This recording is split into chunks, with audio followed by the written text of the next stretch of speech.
You loved this video last year, so I'm back again this year to share my most used Sephora products in 2023, which is a bit different than my other best of 2023 videos.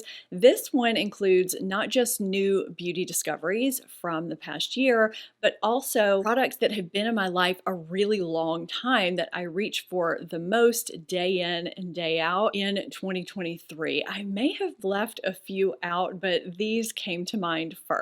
Welcome back to my channel. Welcome if you're new. Let's go ahead and get into these Sephora products that I reach for the most over the past year. I think this is the first year I've ever put a video out on Christmas Eve. I sometimes watch YouTube earlier in the day just to relax before all the chaos sets in on Christmas Eve and Christmas Day. I figured I can't be the only one, so I thought I would go ahead and put a video up in case there are more of you out there like me. If you're watching this video today, Christmas Eve, let me know in the comments that I'm not alone in that. Now, last year when I did this video, it was during the Sephora Fragrance for All event. And since today is the last day you can take advantage of that event, I'm partnering with Sephora to give you that information really quickly, give you all the details. In case you haven't taken advantage of that yet, you can save 20% on full-size fragrances with the code FRAGRANCE20. It is a one-time use code. You can shop in store, you can buy online and pick up in store or curbside, and they offer same-day delivery in select areas as well. So if you're needing to pick up a last minute quick gift or grab something nice for yourself, today, December 24th, is the last day to save 20% on a full-size fragrance. And I have a few, I think, safe bets here, individual fragrances and fragrance houses that are staple favorites for me, starting with Jo Malone. I have several favorites from Jo Malone, but it generally goes over well for people, and Peony Blush Suede has been a staple for me for a long time. Honeysuckle and Divana, I think I discovered this one last year or the year before. These are compliment getters for me, along with Wood Sage and Sea Salt. This one is a favorite among many, many. English Pear and Freesia is another one that comes to mind. Another fragrance house I don't think you can go wrong with is Replica Jazz Club. This is actually my husband's, but it's a unisex fragrance. Beach Walk. This is, I want to say, my third bottle of Beach Walk. This is a staple summertime fragrance for me. Lazy Sunday Morning is one that's just a great clean fragrance. I also have Springtime in a Park as a travel spray that lives in my purse. Now, this is one I slept on, didn't even give it a chance for the longest time, and boy, was that a mistake. So Marc Jacobs Daisy, this has been out for a really long time, and I kept hearing that if you like Chanel Eau Tender and Jo Malone Peony and Blush Suede, you would probably like this, but I kind of dismissed it. I guess I thought it was for younger people because of the bottle, but I finally grabbed it and I absolutely love it. It's a really beautiful fragrance that I also think is very giftable. It's not too young like I thought it was going to be. It's actually very, very beautiful. And another fragrance that is a newer one for me that became a quick favorite is YSL Libre. I think a lot of you really like this one. It's been recommended to me and I finally bit the bullet. This isn't a fragrance you're going to smell on everyone everywhere, and it's very sophisticated and smells quite expensive, at least on me. I know everyone's different. It smells like the signature fragrance of a very put together woman to me. I'm really glad that I tried it. It's very new to me, but I've been enjoying it quite a bit. Every now and then I see comments under my videos where people are having trouble with codes not working, and when people investigate further, it turns out that they're not a Sephora Beauty Insider. You do need to be a Sephora Beauty Insider to take advantage of Sephora events and to get other perks at Sephora. It's free to join and it's very quick to sign up, so I'll have the link down below. And with that said, I just wanted to give you a few of my favorites, few recommendations to check out in case you're wanting to save 20% on full-size fragrances before the Fragrance for All event ends today. Now, this will probably come as no surprise to many of you, but there are a few products that may surprise you in this video. So this is Bobbi Brown Under Eye Stick corrector. I have under eye hollows and discoloration, dark circles, and so I always use a corrector to counterbalance that discoloration before going in with concealer. I say always, most of the time.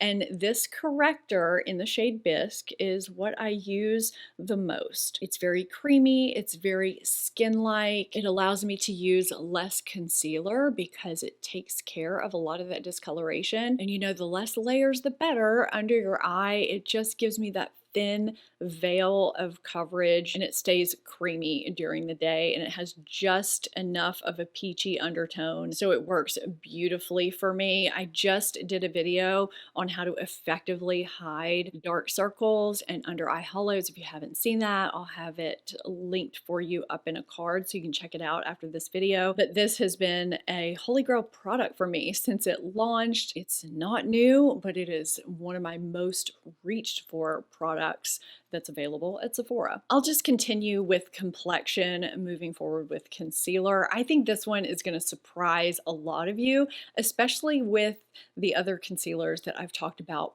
probably more here on my channel. I probably should give this one more love, but there are a few alternative reasons why it lives in my vanity and why I reach for it the way I do. This is Laura Mercier Flawless Fusion Concealer. The shade that I have is 1N. First, I think the name is very appropriate.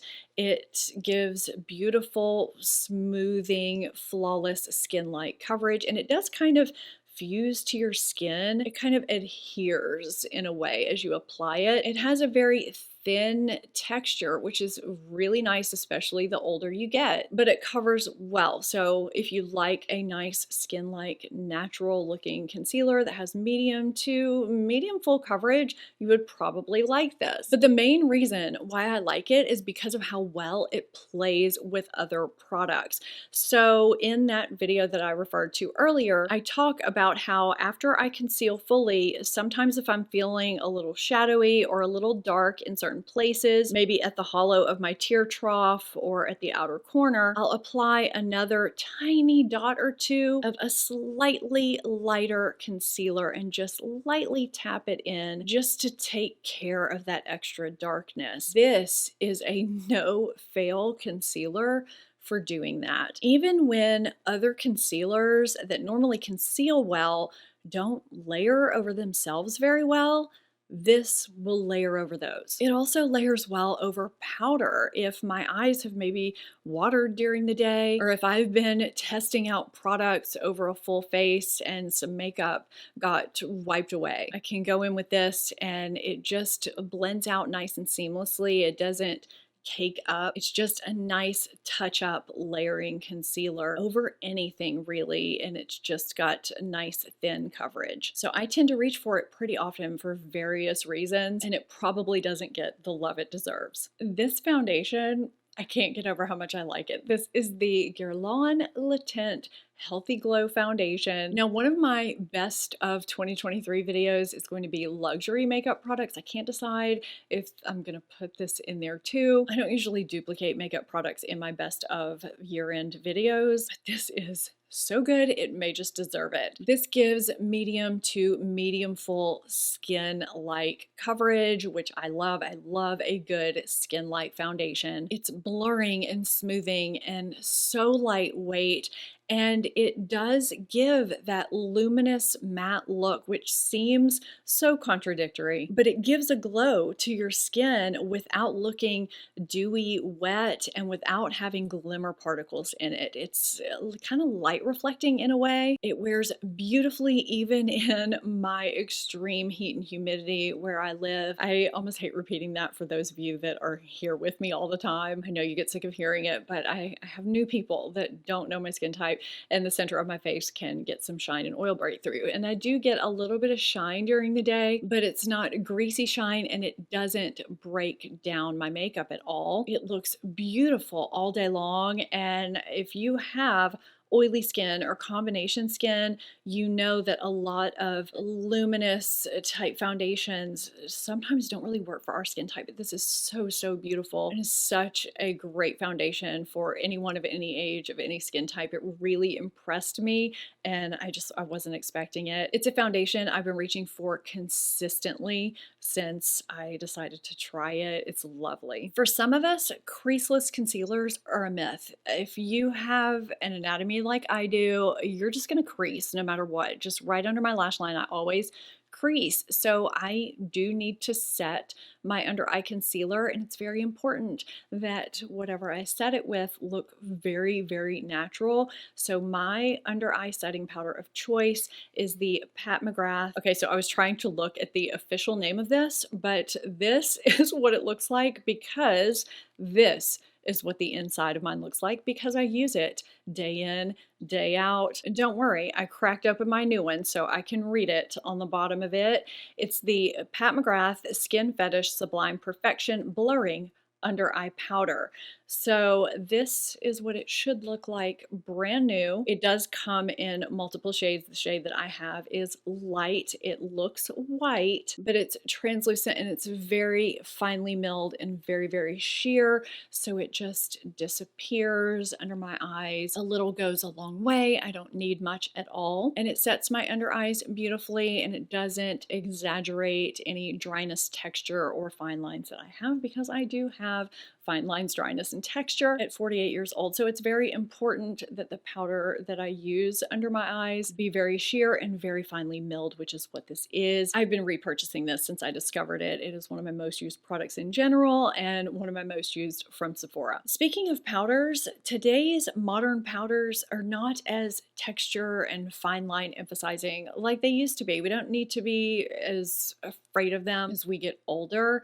And as someone with combination skin that can get shiny, powders are something that I do use on a regular basis. So I have a couple that I need to mention. Setting powder is something that I do need to incorporate to help keep shine at bay during the day.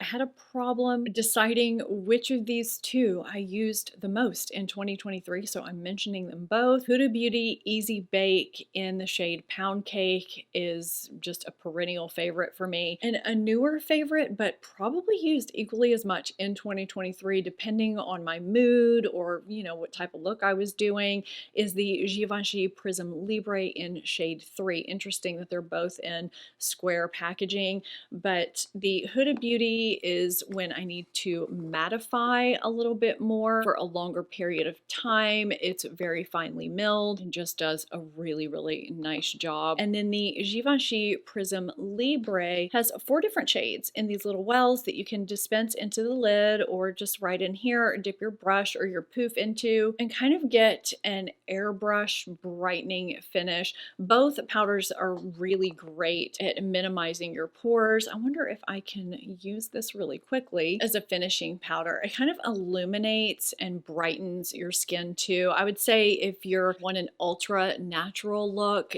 this would be the way to go. And there are several different color combinations to choose from, whereas Huda comes in more skin toned shades and is more mattifying. I do like that you can use this one for both setting and finishing powder to dust over once your makeup is complete, like I just did, but this one is mostly just for setting. And rounding out the powder is Fenty Invisimatte Blot Powder, which lives in my purse. It's in my purse right now. I meant to bring it up here with me, but it is downstairs. I don't go anywhere without it, because if I get shine breakthrough, that is what takes care of it, and it looks invisible and never cakes. I've actually had a few people ask me what I was using, because they had never seen a powder function that way before. It looks white, but it just applies like it's nothing. It's been a staple for me since I discovered it, and I love it because the packaging is kind of bulky, but I always make room for it in my purse. Makeup by Mario Master Mattes palette. Boy, was this a surprise for me. I almost didn't even buy this palette because I just thought I didn't need an all mattes palette, but I reach for this all the time. As someone who used to always throw some kind of shimmer on my lid. I have been doing a lot more straight up matte looks, but that's not why I love this palette. I mean, this palette does have, of course, everything I need in it to do a straight matte look like I have on today, but it's also a great palette to reach for if you just need that one matte shade that may not be in other palettes. It's also got a really great black in here that a lot of palettes don't have. I line with shadow a lot and I use the black and the dark brown pretty frequently, and this is a great brow bone and inner corner matte highlight that I find to be missing from a lot of palettes. It's just that perfect shade for my skin tone. It's an easy to work with palette, whether I'm getting an entire look from it or whether I'm just dipping into it. I just can't get over how much I use this for a palette that I almost didn't buy. There were several lip liners that I used in 2023 that I loved enough to buy in other shades. There was one though that I used enough that I wore it down to a nub and had to repurchase that same shade, even though I have a lot of similar shades in other lip pencils. And that was Natasha Denona I Need a Nude My Dream Lip Pencil. This is just a perfect pinky brown neutral nude shade, which is a shade that I wear a lot, but there's something about the creaminess, the consistency that just really worked for me. I know I did that off camera just now, but can you see how creamy that is, how it just glided right on? Now, just as a side note, I also absolutely love the My Dream lipstick and the gloss, but this pencil, it's perfect for slightly overlining if you like to do that and filling in your lips so that your lip product lasts longer. It's very flattering and it's not drying in the least. I fell so in love with my first Kosas wet stick that I bought 3 more. I absolutely love the texture and the opacity that these give. And you actually get something from the ingredients that are in here. You're getting a lot from something that hydrates and plumps your lips and gives you nice color payoff too. So the first shade that I got was Malibu, and I don't think you even saw me apply that. I'll apply the other 3 as well. So it's just this really pretty pinky shade, and they have kind of a faint vanilla scent. And then I got Heat Wave, which is right here, which has a little less pink, a little bit more nude to it. And then I got 100 Degrees, which has a little bit more of a brown tone cut with some pink so it's not too brown. And then I got Papaya Treat.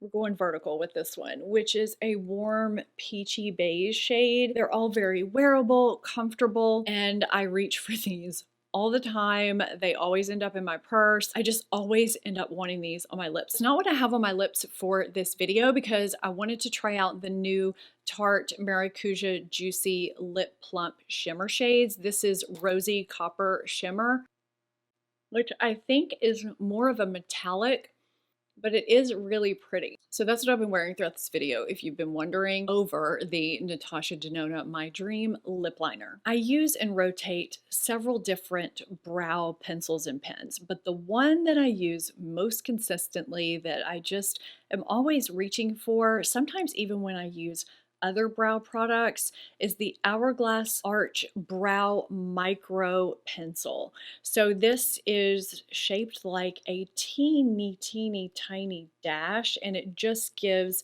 a very fine stroke that mimics a brow hair as closely as a pencil can mimic a brow hair before you would need to use a pen, basically. And it takes less time than using a pen. There's also a spoolie on the other end. The shade that I use is Ash. Sometimes this is all I use in my brows, and other times I'll use a brow pencil that might take a little bit less time. And if I notice that my brows aren't looking quite hair-like enough, I'll fine-tune things with this. I'll just go in and kind of try and mimic hairs with this. So that's why it's my most reach for product, because I'll even reach for it on days when I use other brow products. I don't think I could have a most used Sephora product video without mentioning Drunk Elephant Lippy Balm. If you're a subscriber of mine, you know how much I love this product, not only because it consistently keeps my lips hydrated and from ever being dried out, but it also has tripeptide 1, which is attributed to regenerating pigment along the outer perimeter of your lip line, and it has done that for me. Sometimes in videos when I don't have anything on my lips, people will ask me if I have my lips tattooed or if I actually have lip liner on. I don't, but the outer pigmentation in my lips is darker than the inside, and it's because of this product. I have gone through tubes and tubes of this. Prior to using this, my lips were very, very pale. My outer lip line was very uneven. I spent a lot of time lining my lips just to even out my lip line, and I don't really have to do that anymore. Although sometimes now I do fill in the inside of my lips so that it doesn't look like I'm wearing lip liner, but I'll take that trade-off. But this year I actually have a tie with this product because I think that I've probably used Glow Recipe Plum Plump Hyaluronic Acid Lip Gloss Balm equally as much. It's actually in my top bathroom drawer right now. I meant to bring it up here and just forgot. I kind of alternate the two. I just absolutely love the texture and the way it also keeps my lips from ever getting dried out. I've had several of you in my comments talk about how the Laneige in the pot, the mask, has never really worked for you. This is the product I would recommend to you if the Laneige doesn't work. I just think this is such a great product. It sticks to your lips without feeling sticky or tacky. It doesn't slip right off. So as of now, if I had to do away with all of my non-pigmented, non-tinted lip balm products and had to only keep two, it would be Lippy and Glow Recipe Plum Plump. My most used shampoo and conditioner changed from last year. I didn't realize how consistent I'd been this year with the Briogeo Destined for Density Caffeine and Biotin Peptide Density shampoo and conditioner. It's quite a name, but these have just really worked for me. They're supposed to work at the scalp level to keep your hair and your scalp healthy and to support thickness and growth, and I've just had really great success with them. So they also have, in addition to caffeine, biotin, and peptides, zinc, vitamin E, green coffee oil, and coenzyme Q10 to encourage microcirculation at the scalp and root for fuller, healthier looking hair. And I mean, who doesn't want that? I do. I have very fine hair, and these do that without taking the shine away from my hair. A lot of volume boosting products can leave my hair looking dull, and these don't. Speaking of which, well, I have to mention my Way Detox Shampoo because I use this about once a week to help clarify my hair. It's a great clarifying shampoo that has good ingredients that don't strip your hair if you color or highlight it. They don't dry it out. They leave it shiny and healthy looking without a bad scent, which is very important. This is a longtime favorite of mine, such a longtime favorite that I actually have the big jumbo bag refill that I just pour in here. That's why this is so dilapidated looking. And another most used product is my Living Proof Advanced Clean Dry Shampoo. This is my holy grail dry shampoo that actually cleans your hair and gets rid of dirt, grime, and odor and leaves your hair shiny looking versus kind of gray and white looking and like you've used dry shampoo. I also use this sometimes just to give my hair a little bit of extra volume or texture, or to spray in my hair sometimes before I go in with a heat styler to give it a little bit of grip, a little bit of extra hold. It's a product I won't be without and is always one of my most used products, as is Tatcha the Rice Wash. This goes along with what Japanese women have done for years, repurposing the rice water to use in their beauty routines. It has vitamins A, B2, B12, and E to soften and boost luminosity. It's got red algae, hyaluronic acid, and Japanese rice powder. The texture is very luxurious and it just always leaves my skin soft and looking really nice. It cleanses beautifully and it never strips my skin. It's been a favorite of mine since the first time I used it. I I had so much fun putting this video together. I hope you enjoyed it and found it helpful. If you did, give it a thumbs up and be on the lookout for more best of and worst of 2023 videos of various types. Always love this time of year and putting those videos together for you. So if you're not subscribed, be sure and hit that subscribe button so you don't miss those and other upcoming videos. Thank you so much for watching. I'll see you next time. Bye.